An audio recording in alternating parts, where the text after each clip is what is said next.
আজ 10 মহরম, পবিত্র আশুরা। কারবালার বেদনাবিধুর ঘটনার স্মৃতি বিজড়িত দিন। বিয়োগান্তক এই ঘটনার স্মরণে চট্টগ্রামেও নানা ধর্মীয় আয়োজনে পালিত হচ্ছে পবিত্র আশুরা। এ উপলক্ষে বের করা হয় তাজিয়া মিছিল। বেলা 11টার দিকে নগরীর সদরঘাট ইমামবাড়া থেকে বের করা হয় এই মিছিল। তাতে নারী, পুরুষ ও শিশু সহ সব বয়সী মানুষ অংশ নেয়। এ সময় বিলাপ করে তারা মহানবীর 2 দৌহিত্রকে স্মরণ করেন। দিনটির স্মরণে বিকেলেও তাজিয়া মিছিল রয়েছে নগরীতে। আজকের দিনের মাহাত্ম্য হচ্ছে যে কারবালার ময়দানে ইমাম হোসেন নিজেকে কাতাল করেছেন ইসলামের কায়েম করার জন্য।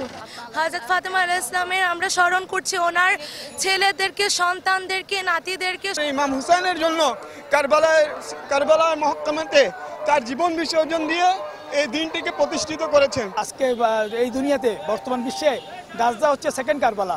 আমরা যদি সারা বিশ্বের লোকেরা যদি ঐক্যবদ্ধ হয়ে এর সমাধান করতে না পারি, তাহলে আমরা কিন্তু কঠিন সমস্যার সম্মুখীন হব। নগদের কাছে সব গ্রাহকই প্রিয়, তাই তো সারা দেশে ক্যাশ আউট চার্জ সবচেয়ে কম।